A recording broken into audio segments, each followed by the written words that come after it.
Bonjour et bienvenue, je suis Anne-Marie Cunier et je suis ravie de vous recevoir dans le podcast Learn and Enjoy. Dans chaque épisode, je vous propose d'analyser les usages et technologies du digital learning qui permettent de créer une expérience apprenant engageante et efficace. Avec des experts et professionnels du monde de la formation et de l'éducation, nous décoderons ensemble les bonnes pratiques qui marchent et les outils et méthodes qui permettent de transformer l'expérience d'apprentissage pour créer un effet waouh auprès des apprenants. Laissez-vous inspirer ?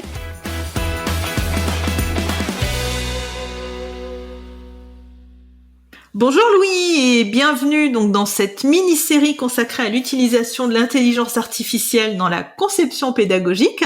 Merci et bonjour. Donc dans ce 5e et dernier épisode, donc aujourd'hui on va s'intéresser aux enjeux éthiques et à l'impact environnemental donc de tous ces outils IA que tu nous as évoqués dans cette mini-série. C'est cela ? Ouais, c'est ça, il y a de quoi dire. Et justement, donc, quels sont les principaux enjeux éthiques liés à l'utilisation de l'IA, donc dans la conception pédagogique, que tu as identifié donc en ce qui concerne la collecte et l'utilisation des données. Allez, c'est parti, on y va. Si vous vous souvenez bien, dans le premier épisode, souvenez-vous, c'était il y a quelque temps, nous avions vu que l'intelligence artificielle repose très largement sur le traitement de données. L'IA s'entraîne en exploitant des données parmi lesquelles on retrouve des données personnelles, protégées par le RGPD, le règlement sur la protection des données. Et l'IA utilise les données que l'on fournit dans nos prompts, par exemple, pour répondre à nos demandes. Cela lui permet de générer les divers contenus que nous avons vus, des textes, des images, des musiques, etc. Donc ta question, elle est très importante, car on peut être assez préoccupé, voire très préoccupé, au sujet de la confidentialité de nos données et de notre vie privée. Dans l'Union européenne, nous avons un cadre, le RGPD, c'est un texte qui encadre le traitement des données personnelles, et il énonce les règles qui doivent être respectées par toute personne procédant au traitement de données personnelles. Mais tout de même, on peut s'interroger sur son application et son efficacité dans le cas de l'IA, parce qu'en fait, les données, pour faire court, les données, c'est une véritable mine d'or pour les sociétés qui conçoivent des systèmes basés sur l'intelligence artificielle. Et en effet, sans les données, finalement, il n'y aurait pas d'intelligence artificielle. Donc il se peut que les entreprises aient utilisé des données personnelles protégées par le RGPD pour entraîner leurs algorithmes et générer des contenus. Donc si c'est le cas, c'est trop tard, hein. On peut pas désapprendre à un modèle d'IA ce qu'il a déjà appris. Donc en fait, on ne sait pas d'où viennent les données utilisées dans ces processus d'entraînement.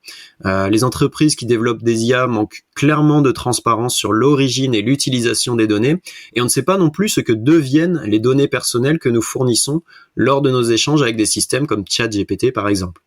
Donc normalement, le futur règlement IA proposé par le Parlement européen devrait imposer des mesures, notamment sur la transparence de l'utilisation des données. La CNIL, la Commission nationale de l'informatique et des libertés, a publié des recommandations pour que les acteurs de l'IA se mettent en conformité avec la législation. Mais voilà, tout cela invite à la plus grande prudence si vous ne souhaitez pas voir circuler des informations sur votre entreprise, votre société, votre association, n'importe, sur vous, ou voir des photos que vous partagez sur les réseaux sociaux. Donc, quelques petits conseils pratiques.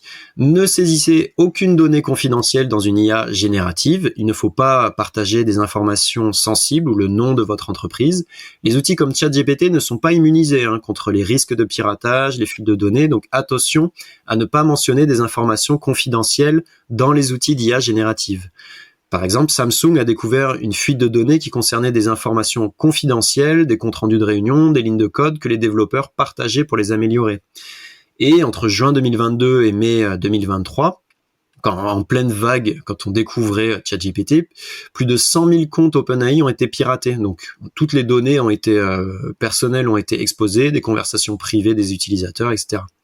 Donc, soyez donc vigilants dans les données que vous saisissez dans vos prompts, mais aussi, si jamais vous uploadez un PDF ou une vidéo dans une IA ou une image, elle sait lire, voir, classer des données, elle pourrait avoir une très bonne connaissance de nous, finalement.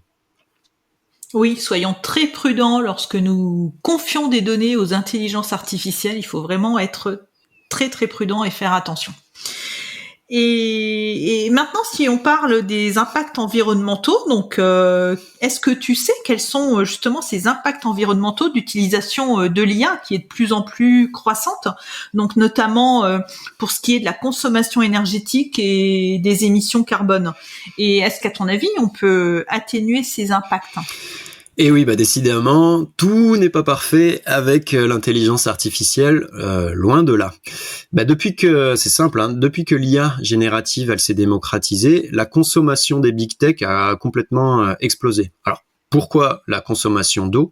L'intelligence artificielle, et en particulier les modèles de langage de grande taille comme GPT-3, GPT-4, utilisés par ChatGPT, ils consomment d'énormes quantités d'eau pour le refroidissement des centres de données, en fait.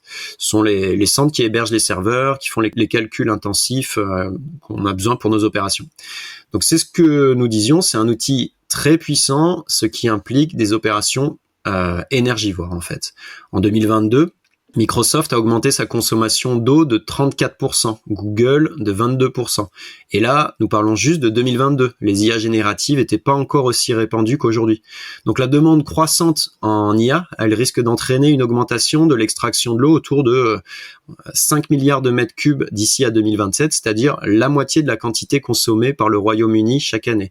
Donc autant finalement on est sur des on est sur des dimensions au même niveau que des États entiers. Et ça concerne pas seulement l'eau, les centres de données, ils nécessitent aussi des grandes capacités d'énergie. Et d'ici à 2026, la consommation d'électricité des data centers en Europe, elle augmentera de 50%, tout simplement, selon l'Agence internationale de l'énergie. Donc je parle bien de 2026, hein, c'est pas si loin, et c'est pas 2072, c'est pas 2114, et d'une augmentation de 50%. Donc c'est assez énorme. Donc les grands systèmes d'intelligence artificielle auront probablement besoin autant d'énergie que des pays entiers, et c'est assez alarmant comme constat. ChatGPT émet énormément de CO2 par sa consommation excessive d'énergie. Elle demande 4 à 5 fois plus de calculs en fait que lorsqu'on utilisait Google pour faire une recherche par exemple. Pour chaque échange de 20 à 50 questions-réponses dans ChatGPT, ça va être 500 millilitres d'eau qui vont être consommés. Donc tout cela c'est fou ça. Il faut avoir ça, bien avoir ça en tête quand on utilise parce que c'est. Oui, il faut avoir ça en tête lorsqu'on interroge ChatGPT quoi. Et oui, surtout. Parce que en fait, l'IA, c'est très pratique. Hein, ça peut nous aider à limiter notre consommation d'énergie, par exemple dans les bâtiments, pour optimiser des trajets, pour réduire la consommation de carburant. On pourrait automatiser plus facilement le tri des déchets avec l'IA. Donc théoriquement, elle peut nous aider à adopter un mode de vie plus durable et à adapter des comportements de consommation plus durables aussi. Eh bien justement, comment est-ce que l'IA peut être utilisée de manière plus responsable ? Eh ben oui, parce que là on est en pleine frénésie technologique avec l'IA et particulièrement l'intelligence artificielle générative, donc on parle là depuis 5 épisodes. On est toujours plus impressionné par les possibilités et ça donne lieu à une course effrénée à l'innovation et à des volumes de données toujours plus immenses. Donc la conséquence, c'est que finalement les solutions d'IA, elles aggravent le péril écologique que l'on vit actuellement, enfin que l'on vit depuis quelque temps. Ce qui est attendu, avant tout, c'est que les entreprises qui créent des IA génératives soient beaucoup plus transparentes sur les consommations d'énergie. Actuellement, là, elles ne communiquent pas. Il serait souhaitable aussi que les limites soient imposées, que ce soit pour garantir le respect des règles de traitement de nos données, mais aussi des contraintes de consommation énergétique pour limiter l'impact sur l'environnement.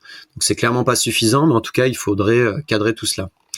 À notre niveau, on peut aussi limiter l'impact en utilisant tout simplement de manière raisonnable l'IA. Hein. Moi, c'est ce que je disais au niveau du graphisme. J'ai un peu abandonné parce que c'était pas forcément pertinent et d'autres personnes beaucoup plus compétentes peuvent faire des choses. Donc, c'est tentant de s'amuser avec, de générer des images, des vidéos. On a l'impression d'avoir presque des super pouvoirs. Mais il faut se souvenir que c'est coûteux. Donc, moi, je conseille de n'utiliser l'IA que si elle apporte une valeur ajoutée à vos projets pédagogiques. Et je vous invite aussi à rapidement monter en compétence sur les prompts, par exemple, pour éviter de multiplier les demandes. Si vous sentez que les résultats, que ce soit en création de textes, d'images, de sons, de vidéos, que vous obtenez, ils sont pas qualitatifs, tout simplement, continuez de faire appel à d'autres professionnels. Oui, c'est un très bon conseil, hein, ce que tu nous donnes là, Louis. Je trouve de ne pas s'amuser comme ça avec les IA et de se dire que lorsqu'on interroge ChatGPT ou lorsqu'on fait une image via Bing, Creator ou via Midjourney, ça consomme des ressources de la planète. Ouais, il faudrait une petite indication, une petite jauge qui nous indique attention, là oui. vous consommez. Ouais, exactement. Parce que là, c'est vrai que j'ai découvert vraiment les données que tu nous as données là sur les consommations d'eau, c'est assez effarant. Eh bien, merci beaucoup Louis pour toutes ces informations que tu nous as données. Donc, merci pour cette mini-série. Et pour conclure, je vais avoir une dernière question. Donc, finalement, l'IA, c'est quoi pour toi ? La question qui tue.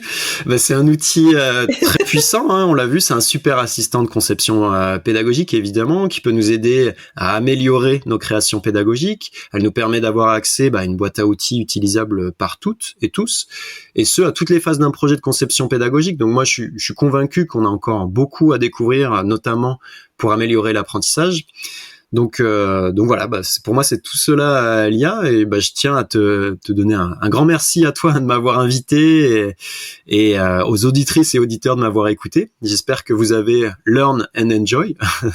Moi je tiens à préciser, c'était que mon point de vue sur l'utilisation de l'IA en conception e-learning. J'avoue que je suis à la fois enthousiaste mais aussi très critique envers l'intelligence artificielle. Après c'est à chacun de se faire son propre point de vue, mais en tout cas, je souhaite à tout le monde une belle exploration raisonnable de l'IA. Merci beaucoup Louis. Et puis comme d'habitude dans les notes de l'épisode, donc j'indiquerai ton LinkedIn si nos auditeurs souhaitent dialoguer avec toi. J'indiquerai également le LinkedIn de Newton Agence. Et puis également le lien pour télécharger les prompts de Catherine. Encore merci Louis de t'être investi autant dans cette mini-série. C'était vraiment super agréable et très intéressant. Merci beaucoup. À toi. À bientôt. À bientôt. J'espère que cet épisode vous a plu. Si vous aimez le podcast Learn and Enjoy et si vous avez envie de me soutenir, de m'aider à faire connaître ce podcast, la meilleure façon, c'est de me laisser une note 5 étoiles sur Apple Podcast ou un petit commentaire. Pensez aussi à vous abonner pour être informé de la sortie des prochains épisodes. Et pour rester en contact ou me proposer un thème que vous souhaitez que j'aborde, vous pouvez me rejoindre sur LinkedIn. Vous me trouverez sous mon nom, Anne-Marie Cuinier. Je vous dis à très vite pour un nouvel épisode.